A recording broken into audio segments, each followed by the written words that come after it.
My name is Ben Adler, and today I'm going to be speaking about how mechanical engineering can contribute to exploration and development of the Arctic. The Arctic region consists of cold and extreme weather conditions, making development a challenge.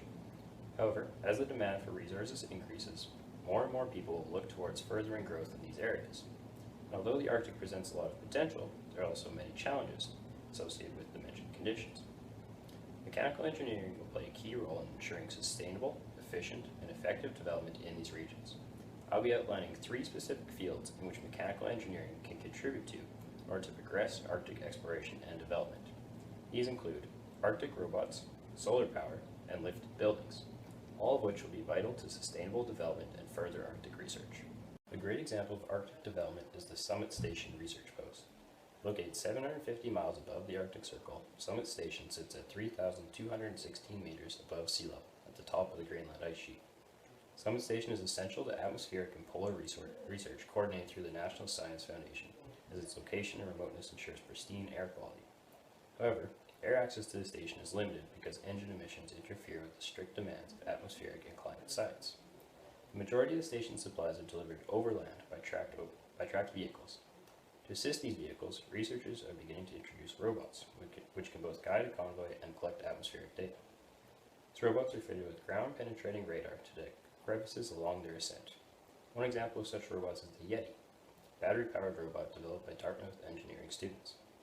The Yeti can spot and safely cross any crevices along a road to Summit Station, while relaying topographic information to any following vehicles, ensuring the safety of the entire convoy. With advances such as these, mechanical engineering will undoubtedly become an even larger factor in exploration and research of all Arctic areas. While the Yeti vehicle is battery-powered, others may use different forms of power, such as the Cool Robot, which is powered by solar panels. Solar energy, out of all renewables, is the most abundant energy source and is practically unexploited in Arctic climates. An often overlooked fact is that the Arctic's cold climate can be considered an advantage, as lower temperatures can result in higher efficiencies, and reflection from snow in winter will provide a higher solar yield. Advances in solar technology allow the Cool Robot to reach over 20% efficiency.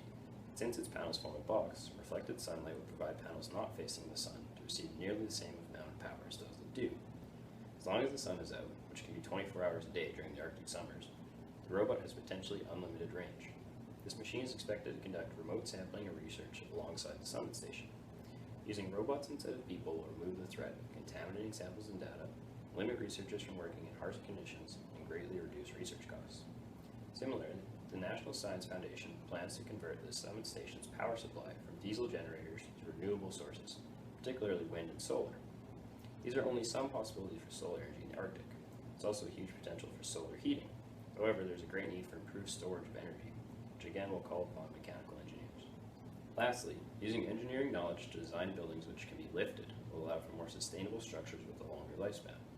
Permanent buildings in polar regions are under constant attack of high winds and blowing snow.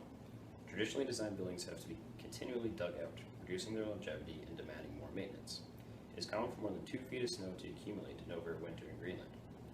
In Antarctica, this issue has been addressed by implementing aerodynamically designed sectional building elements mounted on steel columns that can essentially be jacked up above any snow level. To eliminate the need to bring in new steel members, many European nations are hydraulically jacked. The new design for the Summit Station is expected to incorporate hydraulics into foundation columns, allowing the entire structure to be raised without needing cranes, heavy equipment, or additional supports. This technique is an improved version of Arctic stilts. Further development of these techniques will allow for more infrastructure development in extreme conditions such as in the Arctic. Mechanical engineering will allow us to unlock the Arctic's full potential through sustainable development and research. The production of efficient vehicles and robots will allow for increased transport of supplies, safer exploration, and more effective research. Solar power can be considered a major contributor to these machines, and its uses can be expanded much further. Solar energy is one of the world's most abundant energy sources. Arctic summers can allow for 24 hours of sunlight in a single day. Utilizing this energy for both electricity and heat will permit more and more viable growth. Arctic infrastructure also faces many challenges. One way of addressing snowfall is creating buildings capable of lifting off the ground, either by hydraulics or movable segments. The usage of this technology will allow for permanent structures, especially those in extreme conditions such as the Summit Station, to decrease costs and increase durability. Each of these technologies will require mechanical engineering and contribute greatly to the Arctic development.